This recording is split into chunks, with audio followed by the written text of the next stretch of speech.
Quero convidar os irmãos a abrirem no Evangelho de Marcos, capítulo 2.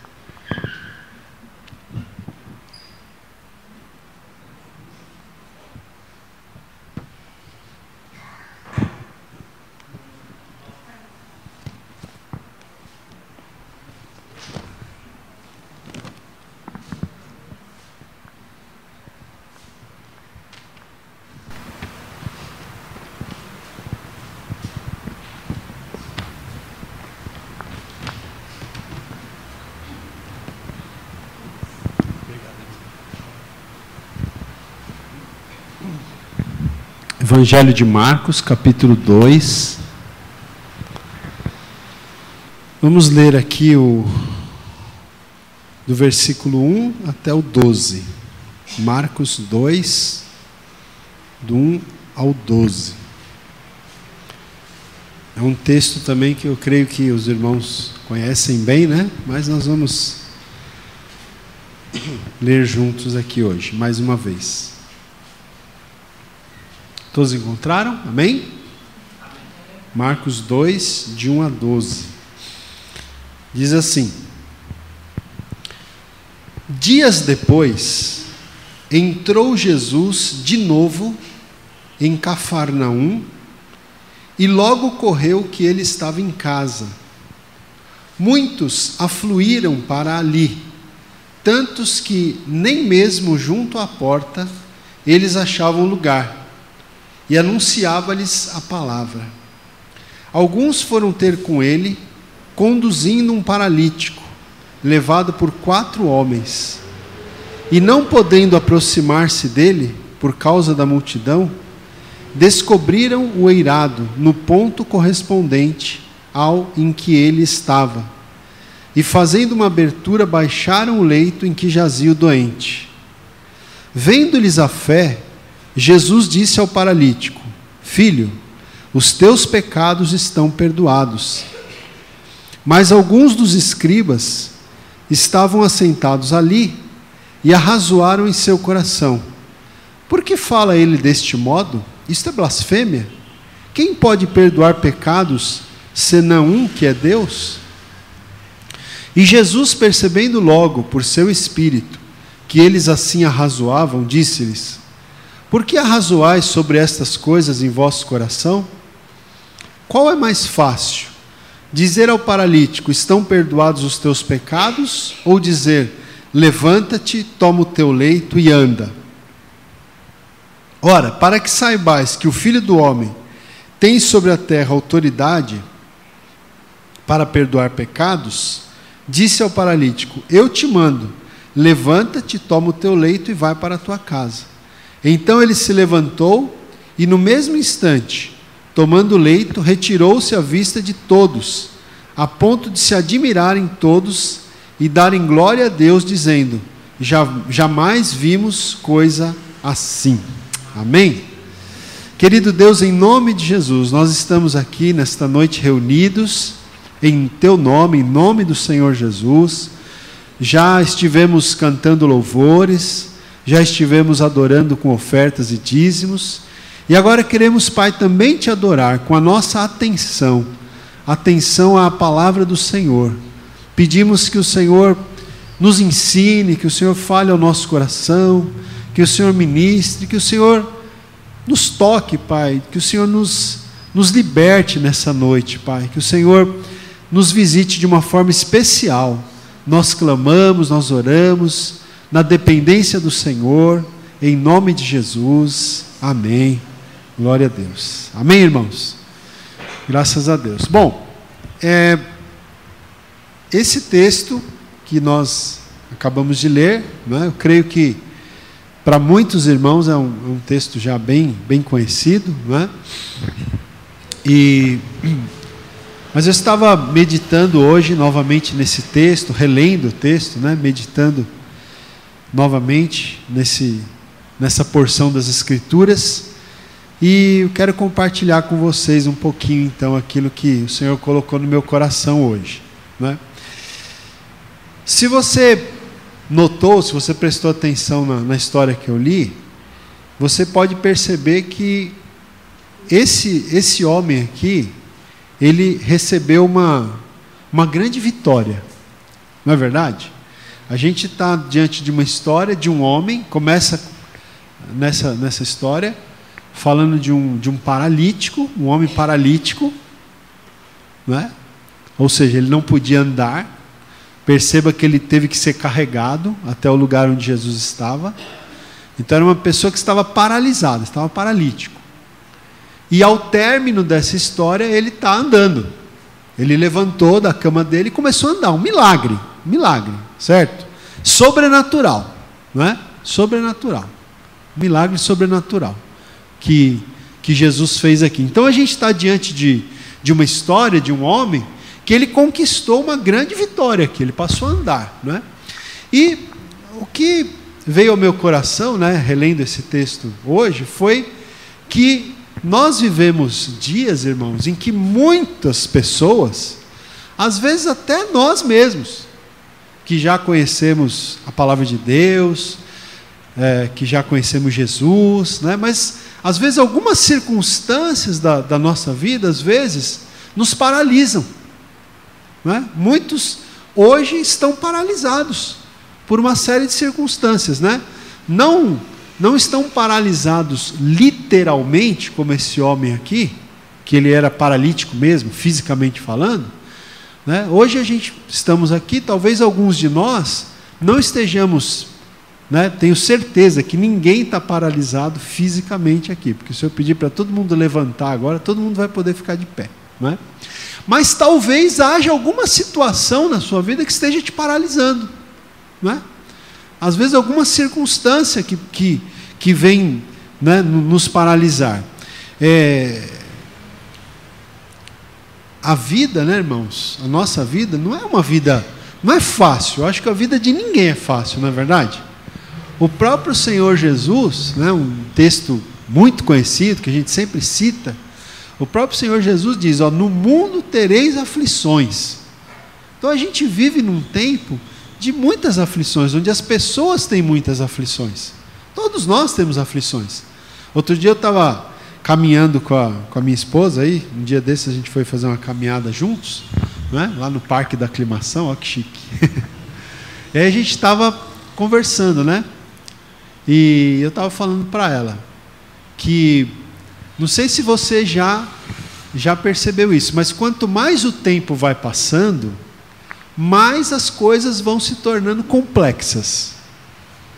Não é verdade? A vida de uma criança é simples, é muito simples, né? Ele não tem que se preocupar com contas para pagar, não tem que se preocupar com, né, com responsabilidades. Agora, ele vai ficando adolescente, por exemplo, aí já vai começando a ficar um pouquinho mais complicado. Por quê? Na adolescência, ele já tem algumas responsabilidades. Tem que ir para a escola, já não é tão fácil igual nas primeiras séries, já tem as equações matemáticas para resolver. Né? Ele tem que dar conta de tirar boas notas, porque senão os pais vão ficar ali cobrando. O adolescente ele já lida com alguns conflitos, né? A criança não está nem aí, né? A criança está com os dentes tudo quebrado, tudo torto, não tem problema, ele está feliz. Agora, chega na fase da adolescência, já, peraí, meus dentes estão, preciso arrumar isso aqui. Ele já fica, às vezes, complexado. Ele não quer sorrir. Ele começa a, enfim, lidar com uma série de conflitos. E aí o tempo vai passando, aí a pessoa geralmente se casa, tem filhos. Aí ele não responde só por ele responde pela esposa, ou pelo marido, pelos filhos. E a vida vai se tornando mais complexa. E num certo sentido até mais difícil. Aí vem os netos, né? Eu vejo meus pais aqui, né? Eles se preocupavam com 3 filhos. Agora eles têm, além dos 3 filhos, tem 9 netos para se preocupar. Quer dizer... E eu sei que eles se preocupam com os netos, eles querem ver o bem da sua prole, não é? Então, e às vezes, gente, vão surgindo outras circunstâncias, às vezes uma enfermidade, enfim, né, uma série de coisas, problemas emocionais, que vão tornando a vida mais complexa. Então, quanto mais você vive, mais a vida vai se tornando complexa. E nesse processo surgem situações que às vezes querem, por assim dizer, nos paralisar, nos prender. Não é? Então são problemas financeiros que às vezes nos paralisam. Não estamos paralisados literalmente, mas às vezes um problema financeiro, um problema profissional, um problema no trabalho está paralisando a pessoa não consegue fluir, não consegue andar, não consegue ir para frente. Por quê? Porque aquele problema está paralisando a pessoa, não sai, da cabeça, da mente da pessoa. Um problema conjugal. Quantas pessoas, quantas famílias passando, problemas conjugais. Às vezes a gente nem sabe, mas está, Às vezes você vê uma pessoa, pode ser na igreja, pode ser no seu trabalho, na família, às vezes você olha assim, parece que está tudo bem, mas você não sabe, lá dentro de casa pode estar havendo uma crise conjugal, uma crise familiar, relacionamentos, pais, filhos, até mesmo emocionais. A gente está vivendo um tempo em que as pessoas estão muito paralisadas, ou se deixando paralisar, ou estão ficando paralisados por problemas emocionais. A gente está numa época, que você ouve falar muito sobre depressão, por exemplo, Alguns especialistas até dizem que a gente está, esse é o pessoal diz, o mal do século, tal. Você já deve ter ouvido isso. Então, são muitos conflitos interiores, muitas coisas que podem nos paralisar. Mas a palavra que eu quero trazer para vocês hoje aqui é que, assim como esse homem aqui dessa passagem, ele obteve a vitória do Senhor sobre a paralisia dele, nós também podemos obter vitória sobre aquilo que quer nos paralisar. Amém? Seja o que for que está tentando nos paralisar, e acontece isso, Às vezes coisas querem nos paralisar, problemas, seja o que for. Assim como esse homem foi liberto, eu creio que Deus pode dar libertação para nós hoje, amém? Nos libertar de qualquer tipo de amarra, de coisas que estão nos prendendo, para nós andarmos adiante. Então, nós vamos caminhar aqui no texto, e eu gostaria de observar com vocês alguns detalhes que nos chamam a atenção aqui, São detalhes importantes nesse processo de busca da vitória sobre aquilo que nos paralisa. Então vamos ver algumas coisas aqui. Olha, primeiramente, fique com o texto aberto aí.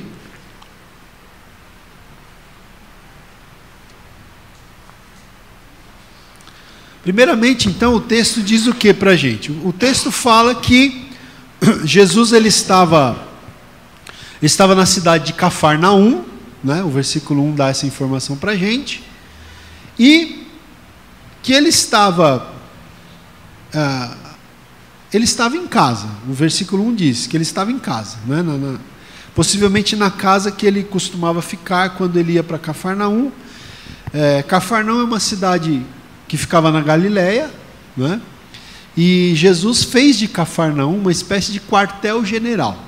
Jesus viajava muito, viajava muito, mas geralmente quando ele retornava dessas viagens, a cidade na qual ele fez o seu quartel-general, vamos dizer assim, durante o seu ministério, foi Cafarnaum. Ele cresceu em Nazaré, nasceu em Belém, cresceu em Nazaré, mas durante o seu ministério, o Cafarnaum era o quartel-general, era a cidade de referência de Jesus. Então aqui ele estava em casa, o texto diz, e foi tanta gente, que entrou na casa aquele dia, que Jesus começou a ensinar, e encheu de gente, e a Bíblia diz que nem mesmo junto à porta daquela casa não tinha lugar. Então você imagina que tinha gente na porta, tinha gente na janela, tinha gente, como diz o dito popular, aí saindo pelo ladrão, tinha gente por todo lado, ouvindo Jesus ali ensinar. E aí o texto diz para a gente, começa a contar então a história desse paralítico. O versículo 3 diz: alguns foram ter com ele, conduzindo um paralítico, levado por 4 homens. Então imagine a cena, o que vocês acham que esse homem paralítico desejava? Ele desejava ser curado, ele desejava andar. Ele não podia andar. Então ele foi levado por 4 homens. Até eu fiquei pensando, será que foi ele que pediu para esses 4 homens levá-lo? Ou talvez ele estava meio desanimado, meio sem motivação, mas os 4 homens falaram, não, nós vamos levar você lá. Não sei, a Bíblia não diz o que foi. Mas o fato é que esses 4 homens pegaram um de cada lado da maca, né, daquela maca, e levaram o homem até onde Jesus estava, até essa casa. Então, gente, aqui a gente já tem um primeiro detalhe que eu queria compartilhar com vocês, que é o seguinte, que para a gente ter a vitória, né, a gente precisa ter consciência de que para nós alcançarmos a vitória sobre qualquer coisa que nos esteja paralisando, nós necessitamos de cooperação.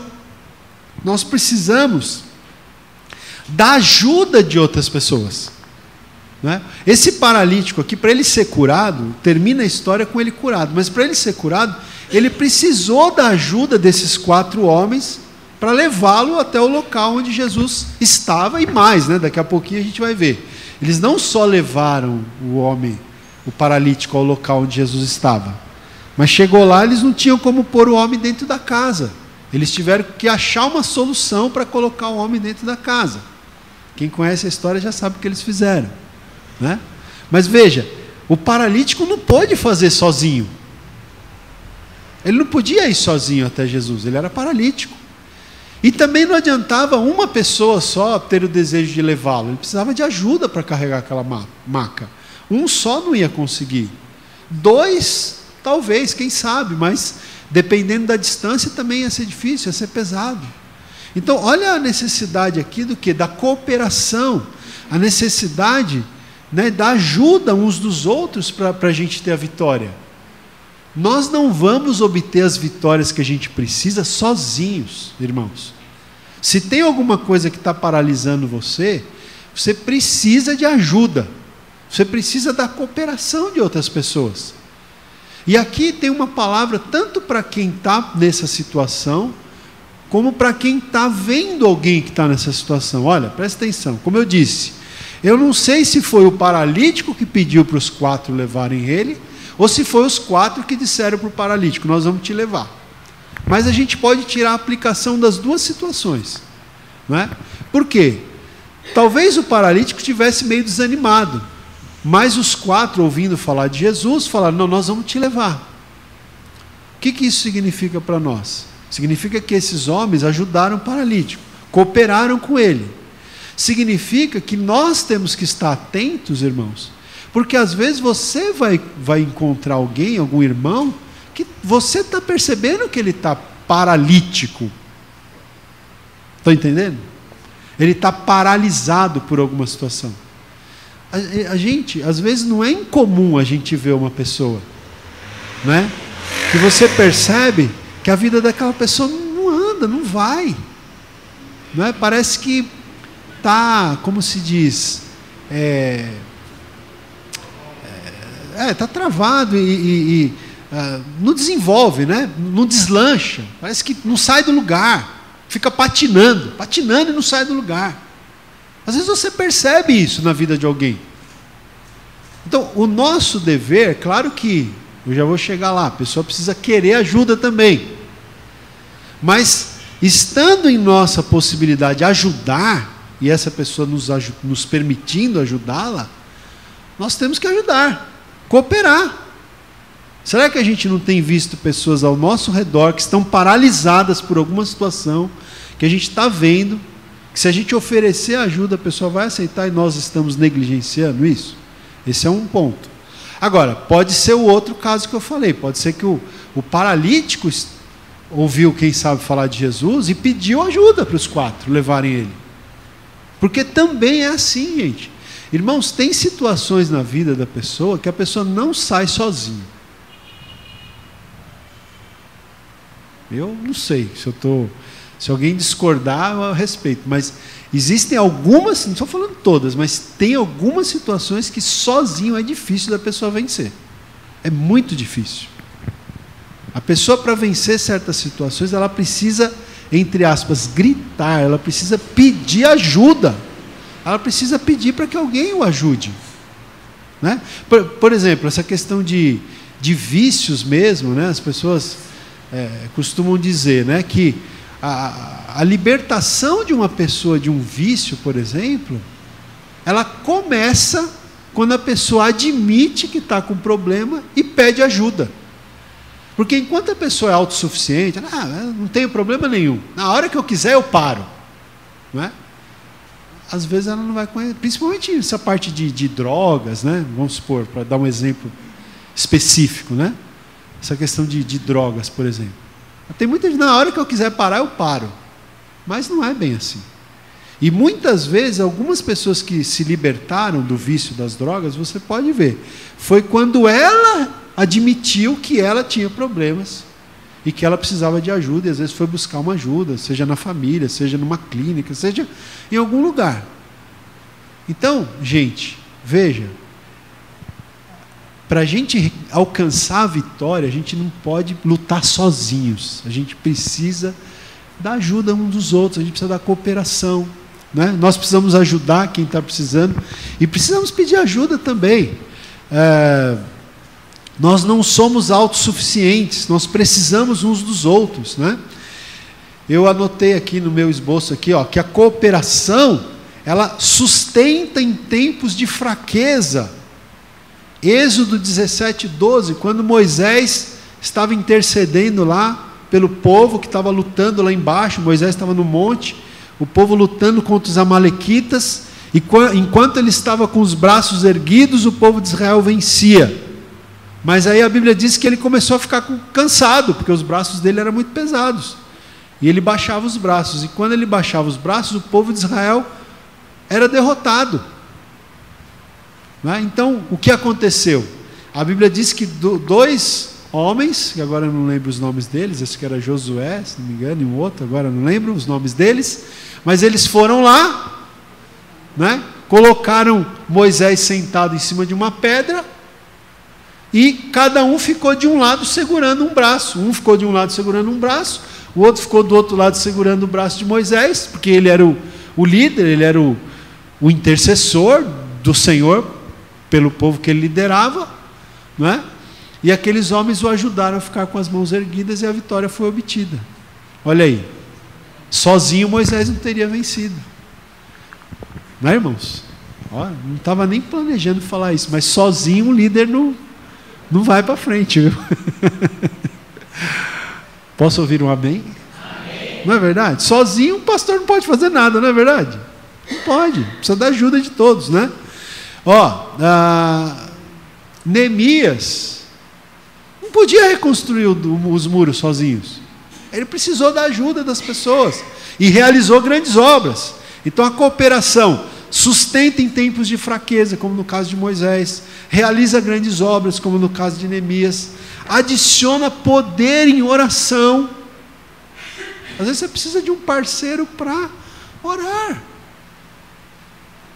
junto, para conversar. Irmãos, é tão importante, né, a gente ter assim pessoas, amigos, sabia?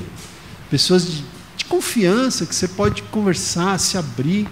Se você conseguir ter pessoas assim, eu sei que não é fácil também, não é fácil, vou ser sincero, eu mesmo não tenho muitas pessoas com quem eu tenho, algumas pessoas, graças a Deus, que eu posso fazer isso, né? De ter confiança, de sentar, de conversar, né? Mas às vezes amigo verdadeiro não é muito fácil de você conseguir, ou amigas, né? O amigo, né? A amiga, digo, para quem é mulher, né? Ok?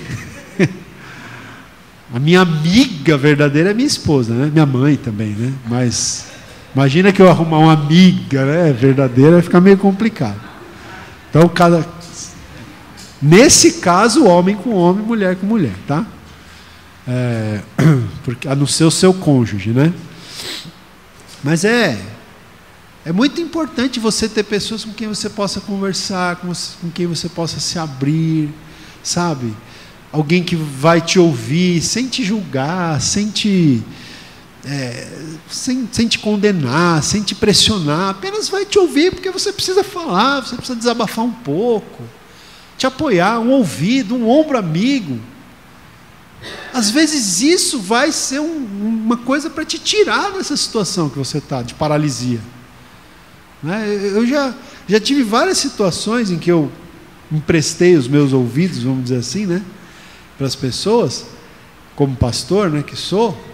E é interessante, porque às vezes a pessoa, ela quer um conselho, alguma coisa, mas às vezes a gente nem fala nada. É a pessoa que fala tudo. Ela fala o problema, ela já fala o que ela tem que fazer. A gente só no final faz uma oração. Porque às vezes todo mundo sabe qual é o seu problema, sabe o que tem que fazer, mas às vezes ela precisa falar, ela precisa colocar isso para fora, ela precisa de alguém para ouvir. Porque quando você está falando, você mesmo vai organizando as suas ideias na sua mente, sabia? Aí você vai falando, você vai organizando, vai clareando. Então é muito importante isso. E Mateus 18:19 diz que, aquele texto que fala, onde estiverem 2 reunidos em meu nome, em oração, ali eu estarei no meio deles, disse Jesus. 2. Se 2 de vós concordarem sobre alguma coisa, sobre a terra, será feito no céu. Veja a importância da cooperação, irmão. Sozinho não, sozinho não. Diga para o irmão que está do seu lado, sozinho não, sozinho não.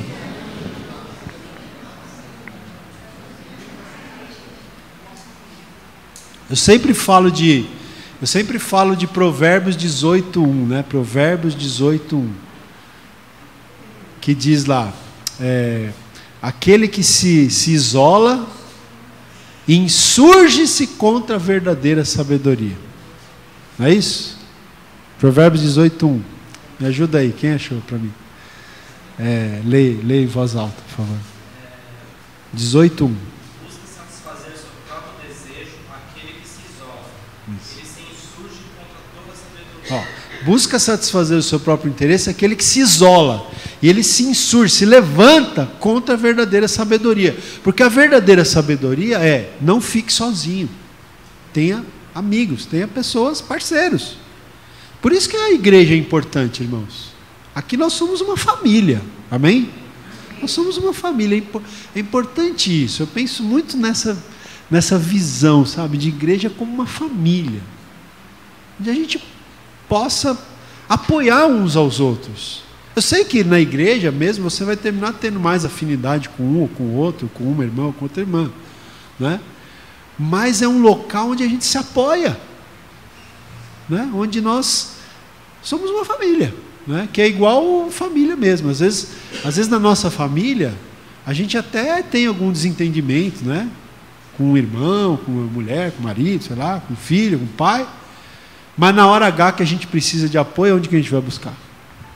Na família.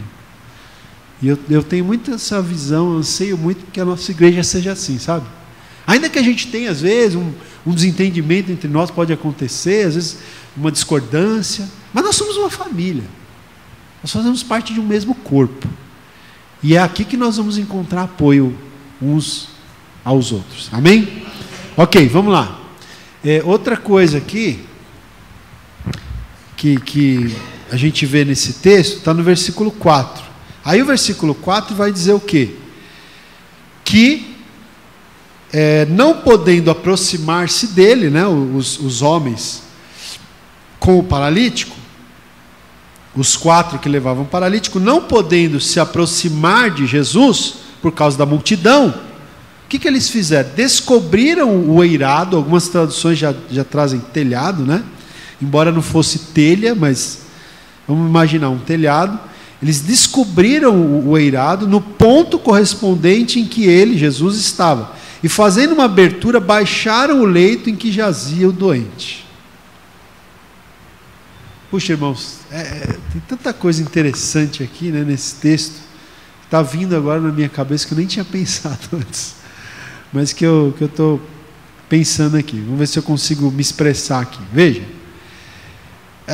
Primeiro, a gente vai pensar o seguinte, que para a gente obter a vitória sobre a paralisia, então, além da cooperação, além da gente precisar uns dos outros, a gente precisa também de ter determinação, de ter fé. Porque é engraçado que eu estou pensando aqui, né, as coisas que veio na minha cabeça agora. Essa casa aqui, onde Jesus estava ensinando, pelo que eu entendi, era a casa de Jesus. Era onde Jesus ficava, pelo menos, vamos dizer assim. Não sei se Jesus tinha casa própria, né? Mas era onde Jesus ficava quando ele estava em Cafarnaum. Porque o verso 1 diz, não é isso? Ó, dias depois entrou Jesus de novo em Cafarnaum e logo correu que ele estava em casa. Então a impressão é que ele estava no ambiente dele, na casa dele, onde ele costumava ficar. E os caras foram lá, destelharam a casa de Jesus, por assim dizer, porque não era telha, era uma palha com barro, era um negócio meio rústico. E eles tiraram, fizeram uma baita de uma sujeira, você imagina. Jesus lá na sala, lá, e o pessoal destelhando em cima, porque a Bíblia diz que foi no ponto onde Jesus estava. Então, eles subiram no telhado, mais ou menos calcularam o lugar onde Jesus estava, tiraram lá o telhado, entre aspas. Então, deu trabalho para eles, mas eles fizeram uma baita de uma sujeira, eles fizeram uma como que eu posso dizer assim, uma bagunça lá, para descer aquele paralítico.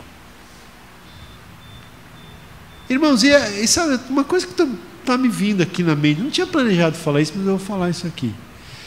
Às vezes a gente quer que o Senhor faça as coisas, mas a gente não quer bagunça, a gente quer tudo ali, né? Mas, irmão, para Deus fazer as coisas têm que acontecer. Tem que ter movimento, tem que ter sujeira, tem que ter, né? Vocês podem ver, eu sou meio... Vocês já devem ter percebido, né, irmãos? Os irmãos lá da igreja do Cambuci que brincavam comigo, né? Se a gente fazia alguma festa lá, a gente tinha que tirar os bancos da igreja, né? Eu era o cara que ia arrumar os bancos, porque eu sou muito meticuloso, né? Com essas coisas. Eu tinha que arrumar os bancos, porque tinha que ficar tudo certinho, alinhadinho. E alguns irmãos que chegam mais cedo aqui na igreja já devem ter me visto arrumando as cadeiras, que eu gosto de alinhar. Eu sou meio... Deve ser um pouco de toque isso daí, né? Mas assim, e eu gosto de ver as coisas alinhadas, limpas, né? Por exemplo, eu entrei aqui, eu estava incomodado com aquela cortina ali, ó. Pois eu vou até pedir para o irmão colocar mais aquela caixa de som ali. Estou brincando. Mas assim, então, mas sabe o que acontece? Mas tudo bem, irmão, fica na paz. Sabe por quê? Porque quando Deus age, é assim, irmão. As coisas bagunçam um pouco. Não dá para a gente, né, controlar tudo. Às vezes as crianças correm e bate na cadeira e desvia e derruba a água e vem outro e pisa e suja o chão. Mas se o Senhor está agindo, graças a Deus. Porque às vezes a gente quer que Deus age, mas a gente não quer que mude nada. Fique tudo lá, estático. Não tem jeito. Para ter mudança, né? Mesmo o crescimento da igreja, a gente quer que a nossa igreja cresça, não quer, irmãos? Amém? Então vem criança, vem gente nova, vem, né? Vai mudando, vai. Oi? Guitarrista novo, vai, né? Vai alterando as coisas, mas se não for assim, não tem crescimento. Crescimento tem mudança, ação de Deus vai movendo, vai mudando, vai agindo, né? Então veja, irmãos, e aí você imagina, e Jesus, em vez dele dar uma dura nos 4, porque bagunçaram a casa dele, destelharam, caiu um monte de sujeira na sala, né? Se fosse eu não conseguia, mas eu estou melhorando. Ó, 4 ventiladores, ruído, e eu estou tentando, né? Mas, ó, o que diz o versículo 5 aí? Começa o versículo 5 e diz o quê? Vendo-lhes a fé, não é isso que diz aí? Versículo 5 começa, vendo-lhes a fé, aí Jesus fez alguma coisa. Então você veja que Jesus agiu, né, em cima da decisão deles, parafraseando o pastor Guedes aqui, daquela célebre pregação, de Jonas, né? Jesus agiu em cima da ação deles, mas veja, eles foram lá, destelharam, sujaram, e Jesus não ficou nervoso. Muito pelo contrário, Jesus ficou admirado e até agiu em cima da fé que eles demonstraram. Não é? Agiu em cima da fé que eles demonstraram. Então veja, para o Senhor te dar a vitória nessa coisa que talvez esteja paralisando você, paralisando a tua vida, a gente precisa ter determinação e fé. Por quê? Porque esses 4 homens e o paralítico, eles não se deixaram vencer pela multidão que os impedia de entrar. Eles não deram meia volta, não dá para entrar, vamos embora. Não dá. Gente, para você vencer alguma coisa que está te paralisando, você vai ter que ter determinação, porque no meio do caminho vai surgir obstáculos. Vão surgir obstáculos para te fazer desistir e para fazer você ficar conformado com a paralisia. Para fazer você ficar conformado com aquilo que está te paralisando. Mas não se conforme. Seja determinado, como eles. Eles não pararam porque a casa estava cheia. Eles acharam o quê? Uma saída, uma solução. Uma entrada, né? Não foi uma saída. Eles acharam uma entrada, melhor, né? A gente costuma dizer no popular, acharam uma saída, né? Acharam uma solução. Eles encontraram. Então, nesse problema que você está vivendo, será que não tem uma solução? Talvez você não esteja enxergando, mas deve ter uma solução, deve ter uma saída ou uma entrada. Né? Tem uma entrada. Talvez a gente não esteja enxergando, mas pense bem, ore, busque a Deus. Não deixe essa situação te vencer, te paralisar, te parar. Não é? Veja, e às vezes eu fico pensando, imagina aqui também uma outra coisa, que para levar esse paralítico para cima do telhado, gente, presta atenção, talvez tivesse uma escada externa, eu não sei como era essa escada, se era uma escada de alvenaria ou se era de madeira, sei lá, não sei como é que era, mas não foi fácil botar esse paralítico em cima do telhado, fala a verdade.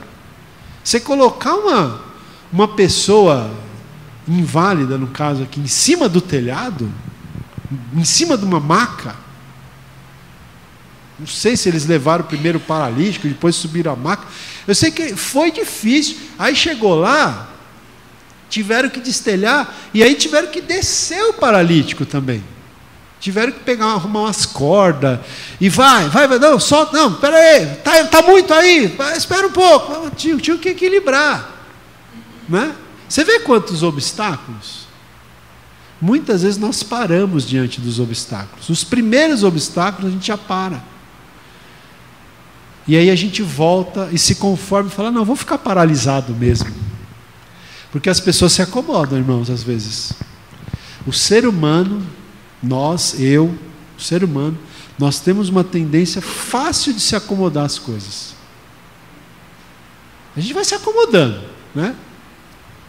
O povo brasileiro, inclusive, muito acomodado, né? Tá aí o governo, faz o que faz, ninguém fala, está todo mundo acomodado, tranquilo, aumenta impostos, aumenta a gasolina, né? A presidente aí, tudo que ela prometeu, ela mentiu na cara dura, disse que era o Aécio que ia aumentar os juros, que ia cortar as verbas da educação, que ia aumentar impostos, não era o Aécio que ia fazer isso? Pois é. E o povo está todo mundo sossegado, tudo beleza, maravilhoso, né? A gente se acomoda muito fácil, irmãos, né? E às vezes a gente tem essa coisa de se acomodar, né? Então a gente não, a grande verdade é que a gente não pode se acomodar. Às vezes a pessoa se acomoda até na paralisia, uma coisa que está prejudicando a pessoa se acomoda na paralisia. Vou viver assim mesmo, tá bom assim mesmo. E ela vive naquela derrota, naquela paralisia, naquela situação que a está paralisando. Quais são os obstáculos que vão surgir? A gente não pode desistir, né? Não pode, a gente tem que buscar vencer, ultrapassar esses obstáculos. Veja que esses homens, eles foram determinados, eles foram vencendo, obstáculo após obstáculo. E foi isso que chamou a atenção de Jesus. Porque quando o paralítico chegou na frente de Jesus ali, eles falaram, o texto diz, Jesus vendo-lhes a fé. Né? Aí o que diz aqui, ó.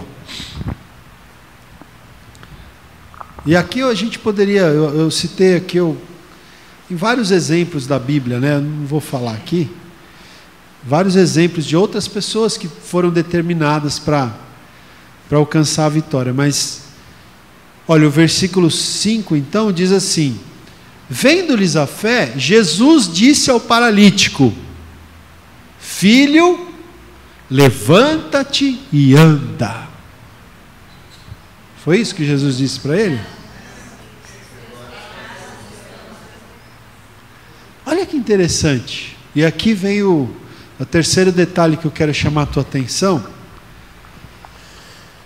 que é o seguinte, que nós precisamos ter consciência, gente, de que a primeira vitória que nós temos que buscar, que nós devemos buscar na nossa vida, é a vitória interior.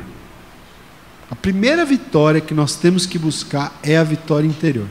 Gente, eu já preguei essa mensagem, eu não sei nem se eu preguei aqui na Igreja Herança de Fé já essa mensagem, mas essa parte aqui eu parei hoje também, pensei, meditei, espetacular isso aqui. Veja que, aparentemente, Jesus, ele frustrou as expectativas de muitos ali presentes naquela casa, naquele momento, e até mesmo as expectativas do paralítico, porque o paralítico, ele esperava ouvir isso que eu falei, né? Filho, levanta-te e anda. Ele queria ouvir essa palavra, ele queria andar, ele queria ser curado, né? Só que não foi isso que ele ouviu de imediato. De imediato ele ouviu: filho, perdoados estão os teus pecados. Então, num certo sentido, num primeiro momento, isso foi frustrante, tanto para o paralítico, que queria andar, como para os 4 amigos deles, que tiveram todo aquele trabalho para ele ser curado, e ouviram: perdoados estão os teus pecados. E até para as pessoas que estavam ali, porque criou uma expectativa, né? Imagina, todo mundo já tinha ouvido falar que Jesus curava enfermos, aí bota um paralítico na frente dele, não é? Todo mundo fica naquela expectativa de ver uma cura, um milagre. Então todo mundo ficou um pouco frustrado naquele primeiro momento, né? Mas Jesus não fala para ele num primeiro momento: levanta-te e anda. Jesus fala: perdoados estão os teus pecados. Porque a primeira vitória que a gente precisa na nossa vida não é exterior, sabe? O que eu quero dizer com a exterior? O problema financeiro resolvido, o problema conjugal, né? O problema profissional, ou até mesmo emocional. A primeira vitória que o Senhor quer nos dar é a interior, é a salvação. Quem ainda não é salvo em Cristo Jesus, é ser salvo, é ter a salvação, é ter a certeza da vida eterna. Porque o que adianta uma pessoa, um paralítico, levantar e andar, e quando ele morrer, ele não ser salvo, ele não viver a vida eterna, ele participar da morte eterna? O que adianta? Então a primeira vitória é a salvação, é a interior. A primeira vitória é o perdão dos pecados. Então, se alguém aqui nessa noite ainda não tem essa vitória é mais importante do que uma cura física, do que a solução de um problema financeiro, do que a restauração de um lar. Antes de tudo, vem a vitória interior, porque se a pessoa tiver a vitória interior, essas outras coisas serão consequências, irmãos. Estão entendendo? É primeiro, né, o reino de Deus, não é isso? Buscai em primeiro lugar o seu reino e a sua justiça, e as outras coisas, elas vêm a reboque. Primeiro o interior, primeiro a vida espiritual, primeiro a salvação, primeiro o perdão dos pecados, né? Olha, qualquer outra vitória exterior tem que se iniciar com uma vitória interior. E aí eu estava pensando essas coisas hoje, me veio à mente, né? Eu até falei domingo aqui, E me veio à mente de novo de Naamã. Eu citei de passagem domingo na pregação. E hoje eu vou citar também de Naamã. Lembra que foi curado de lepra? E me veio essa frase na mente, né? Que antes de curar a pele de Naamã, Deus o curou do seu orgulho. Antes dele ser curado da pele, ele precisava ser curado do orgulho. Ele precisava de uma cura interior. Porque quando o profeta mandou o auxiliar dele, né, o auxiliar do profeta, foi falar para Naamã, um homem importante, né, o comandante dos exércitos do rei da Síria. Não tem hoje aí o ministro da defesa, seria semelhante ao ministro da defesa de um país. Né, o comandante dos exércitos do rei da Síria foi falar lá com o profeta nem saiu, mandou o secretário dele dizer para o Naamã: mergulha 7 vezes no Rio Jordão e você vai ficar curado. E num primeiro momento ele não quis não. Ele ficou, imagina, de jeito nenhum. Olha como o orgulho dele foi quebrado, você percebe? O profeta nem saiu para falar comigo, mandou um auxiliar dele, um subalterno, não é? E ainda manda eu mergulhar nesse rio barrento aqui. Lá na minha terra, na Síria, tem rios limpos, rios maravilhosos. Ele me manda eu mergulhar nesse rio barrento aqui no Rio Jordão. Mas, irmão, a questão não era o rio barrento, a questão não era o secretário do profeta, a questão era o orgulho de Naamã que Deus queria curar. Então, antes de curar a pele, Deus queria curar o orgulho. A primeira vitória que nós precisamos buscar não é a exterior, é a interior, irmão. Está entendendo isso? Então, veja, Deus, acompanhe isso que eu vou falar para você aqui. Deus, Ele pode permitir situações na nossa vida que nos paralisem.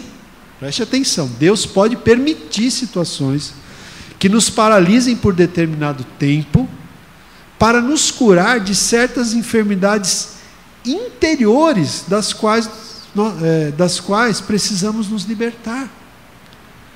Então, às vezes, Deus pode permitir uma paralisia exterior, vamos dizer assim, para te curar de um problema interior.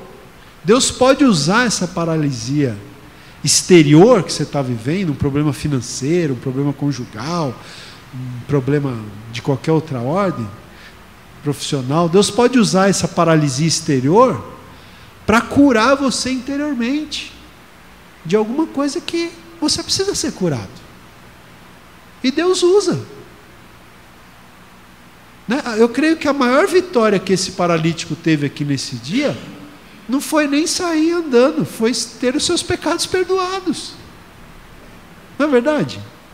Então, veja, no processo de busca para a cura exterior, Deus pode nos curar interiormente. Às vezes, se não fosse por uma situação exterior que nos aflige, não buscaríamos a Deus. Olha aí, preste atenção. Se não fosse por uma situação exterior, um problema financeiro, um problema conjugal, problema profissional, problema emocional, sei lá. Se não fosse por uma situação exterior que nos aflige, nós não buscaríamos a Deus e não lhe daríamos a oportunidade, não daríamos a Deus a oportunidade de nos curar interiormente. Essa paralisia que você ou eu, que nós podemos estar passando, pode ser a oportunidade de Deus para nos curar muito mais profundamente, muito mais do que apenas o exterior, mas curar o nosso interior, amém? Assim como Ele fez com esse homem aqui. Glória a Deus. Mas vamos lá, vamos seguir que eu quero terminar aqui. Duas coisas que eu vou falar para a gente encerrar. O texto diz, no versículo 6 e 7, o texto diz assim, mas alguns dos escribas, que eram os doutores da lei, os religiosos e tal, alguns dos escribas estavam assentados ali, e arrazoavam em seu coração. Veja que eles nem falaram, eles pensaram, né? O que eles pensaram? verso 7. Por que fala ele, Jesus, deste modo? Isto é blasfêmia. Quem pode perdoar pecados, senão um que é Deus? Que Jesus falou, perdoados estão os teus pecados. Mas eles não acreditavam que Jesus era o Filho de Deus, que Jesus era Deus em forma humana, né, na pessoa do Filho. Eles não acreditavam nisso. Então eles falaram, isso é blasfêmia. Como que ele pode perdoar pecados? Só Deus pode perdoar pecados. Mas na verdade Jesus falou isso justamente porque ele estava reivindicando divindade. Porque ele estava reivindicando que ele era, né, a segunda pessoa da divindade ali, encarnado, né, o Filho de Deus, que tinha autoridade para perdoar pecados. E aí o versículo, bom, então para aí. Então vou ser bem rápido aqui, porque o tempo já está adiantado. Só quero dizer, outro detalhe. A gente precisa ter consciência de que sempre existirão aqueles que vão ficar questionando a ação de Deus nas nossas vidas. Veja que o alvo principal das críticas aqui dos escribas era Jesus. Mas indiretamente eles questionaram a ação de Deus na vida do paralítico. Não é? Porque se eles estavam questionando a autoridade de Jesus para perdoar pecados, então eles estavam questionando o fato de que os pecados daquele paralítico de fato tinham sido perdoados. Estavam questionando a ação de Deus na vida daquele homem. E gente, na busca da libertação daquilo que te paralisa, vão haver pessoas que vão ficar questionando a ação de Deus na tua vida. Mas, o que você tem que fazer? Toca o barco, vai para frente. Não se importa com o que os outros vão dizer. Né? O importante é você crer que Deus está agindo na tua vida. Amém? Não cabe a nós provarmos nada para ninguém. A gente tem que descansar nas mãos de Deus e seguir em frente. E, para terminar, o texto diz então que Jesus, ele percebeu, né, eles não tinham nem falado, mas Jesus percebeu que os religiosos estavam lá pensando isso. Quem é ele para perdoar pecados? Isso é blasfêmia. Aí Jesus faz uma pergunta para eles, né? Jesus faz uma pergunta para eles, e eu faço a mesma pergunta para vocês aqui. Jesus perguntou para eles, o que é mais fácil dizer? O que é mais fácil dizer? Perdoados estão os teus pecados, ou levanta, toma o teu leito e anda? O que vocês acham que é mais fácil dizer? As duas coisas são difíceis, né? Dependendo do prisma que você olhar. Mas do prisma humano, é mais fácil dizer, perdoados estão os teus pecados. Porque não tem como a pessoa verificar se aconteceu mesmo ou não. Não é verdade? É uma coisa interior, então não dá para ver. Agora, é muito fácil, né, eu como pregador aqui, tem um paralítico aqui hoje, digamos. Aí eu dizer, os teus pecados estão perdoados, vai em paz. É muito fácil. Agora, eu chegar para ele e falar, você vai andar hoje, hein? Em nome de Jesus você vai levantar e andar. Aí, a responsabilidade. Porque se não acontecer, coitado do pregador, né? O cara não tem fé, falou aí, não tem fé, né? Então, do ponto de vista humano, é mais fácil dizer, perdoados estão os teus pecados.